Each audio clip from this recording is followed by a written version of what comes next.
Hello guys, welcome back to my channel soulful tarot 777.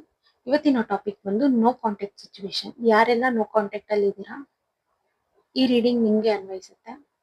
ಮತ್ತೆ video start ಮಾಡೋಕ್ಕೂ ಮುಂಚೆ ಯಾರೆಲ್ಲ ನನ್ನ ವಿಡಿಯೋಸ್ನ ಸಬ್ಸ್ಕ್ರೈಬ್ ಮಾಡ್ಕೊಳ್ದೆ ನೋಡ್ತಾ ಇದ್ದೀರಾ, ದಯವಿಟ್ಟು ಸಬ್ಸ್ಕ್ರೈಬ್ ಮಾಡ್ಕೊಳ್ಳಿ. ಹಾಗೆ ಶೇರ್ ಮಾಡಿ, ಲೈಕ್ ಮಾಡಿ, ಕಮೆಂಟ್ ಮಾಡಿ.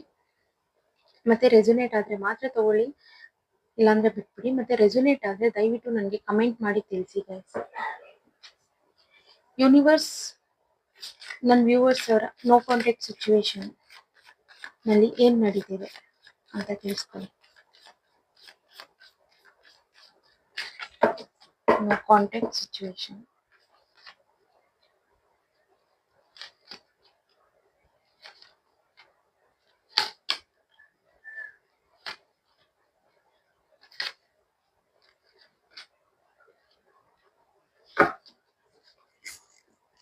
ಎಸ್ ಗೈಸ್, ಇಲ್ಲಿ ಇಷ್ಟು ದಿನ ಏನ್ ನೋ ಕಾಂಟ್ಯಾಕ್ಟ್ ಅಲ್ಲಿ ಇತ್ತು, ನಿಮ್ ಪರ್ಸನ್ ನಿಮ್ಗೆ ಮೆಸೇಜ್ ಮಾಡ್ಬೇಕು, ನಿಮ್ಮನ್ನ ಕಾಂಟ್ಯಾಕ್ಟ್ ಮಾಡ್ಬೇಕು ಅಂತ ಟ್ರೈ ಮಾಡ್ತಾ ಇದ್ದಾರೆ. ಈ ನೋ ಕಾಂಟ್ಯಾಕ್ಟ್ ಬಂದಾಗ ಆ ಪರ್ಸನ್ಗೆ ನಿಮ್ಮಿಬ್ರು ಮಧ್ಯದಲ್ಲಿ ಒಂದು ಹಾರ್ಟ್ ಬ್ರೇಕ್ ಅನ್ನೋದು ಬಂತು, ಹರ್ಟ್ ಆಯ್ತು.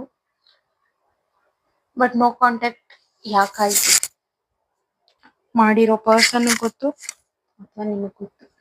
ನೋ ಕಾಂಟ್ಯಾಕ್ಟ್ ಯಾಕಾಯ್ತು? ಮೇ ಬಿ ಒಂದು ಥರ್ಡ್ ಪಾರ್ಟಿ ಇರ್ಬೋದು, ಮೇ ಬಿ ಅಥವಾ ಅವ್ರ ಫ್ಯಾಮಿಲಿ, ಅವ್ರ ವರ್ಕ್ ಮಾಡೋ ಜಾಗದಲ್ಲಿರೋ ಅವ್ರ ಫ್ರೆಂಡ್ಸ್ ಆಗಿರ್ಬೋದು, ಅಥವಾ ಅವ್ರ ವರ್ಕೇ ಆಗಿರ್ಬೋದು. ಬಟ್ ಈಗ ಹಾರ್ಡ್ ವರ್ಕ್ ತೋರಿಸ್ತಾ ಇದ್ದಾರೆ, ನಿಮ್ ಕಡೆ ಬರಬೇಕು. ಬಟ್ ಆಗ ಆ ಪರ್ಸನ್ ಹೋದಾಗ ಅವ್ರ ಲೈಫ್ ಮೇಲೆ ಅವ್ರ ಕಾನ್ಸಂಟ್ರೇಷನ್ ಇತ್ತು. ಬಟ್ ಈಗ ಸಮಥಿಂಗ್ ನ್ಯೂ ಬಿಗಿನಿಂಗ್ ತಗೋಬೇಕು, ನಿಮ್ ಕಡೆ ಒಂದು ಸ್ಟೆಪ್ ಹಾಕ್ಬೇಕು, ನಿಮ್ ಕಡೆ ಬರಬೇಕು, ಹಾರ್ಡ್ ವರ್ಕ್ ಮಾಡ್ತಾ ಇದ್ದಾರೆ. ಕ್ಲಾರಿಫೈ ಮಾಡೋಣ. ನೋ ಕಾಂಟ್ಯಾಕ್ಟ್ ಸಿಚುವೇಶನ್ ಅಲ್ಲಿ ಕಾಂಟ್ಯಾಕ್ಟ್ ಮಾಡೋದಕ್ಕೆ ಅವರು ಟ್ರೈ ಮಾಡ್ತಾ ಇದ್ದಾರೆ. Universe please clarify.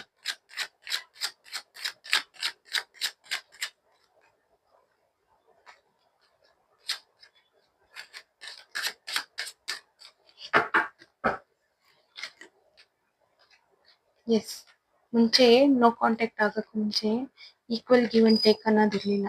ಸೊ ಈಗ ಆ ಪರ್ಸನ್ ವೇಟ್ ಮಾಡ್ತಾ ಇದ್ದಾರೆ, ಕಾಂಟ್ಯಾಕ್ಟ್ ಮಾಡಬೇಕು, ನಿಮ್ಮ ಕಡೆ ಬರಬೇಕು. ಬಟ್ ಈ ನೋ ಕಾಂಟ್ಯಾಕ್ಟ್ ಸಿಚುವೇಶನ್ ಅಲ್ಲಿ ಇದ್ದಾಗ ಅವ್ರ ಲೈಫ್ ಕಡೆ ಅವ್ರು ಕಾನ್ಸಂಟ್ರೇಷನ್ ಮಾಡಿರೋದು ನಿಜ, ಬಟ್ ಅವರು ಥಿಂಕ್ ಮಾಡಿರೋದೇ ನಿಮ್ಮ ಬಗ್ಗೆ ಜಾಸ್ತಿ, ಹಗಲು ರಾತ್ರಿ ಅಂತ ಯೋಚನೆ ಮಾಡಿರೋದೇ ನಿಮ್ಮ ಬಗ್ಗೆ. ಓಕೆನಾ? ಬಟ್ ಈಗ ಆ ಪರ್ಸನ್ ನಿಮ್ ಕಡೆ ಬರಬೇಕು ಅಂತ ವೇಟ್ ಮಾಡ್ತಾ ಇದ್ದಾರೆ. ಈ ರಿಲೇಶನ್ಶಿಪ್ ನ ಗ್ರೋತ್ ಮಾಡಬೇಕು, ಈಕ್ವಲ್ ಗಿವ್ ಅಂಡ್ ಟೇಕ್ ಅನ್ನೋದನ್ನ ಮಾಡಬೇಕು, ಈ ನೋ ಕಾಂಟ್ಯಾಕ್ಟ್ ಅನ್ನೋದನ್ನ ಕಟ್ ಮಾಡಬೇಕು.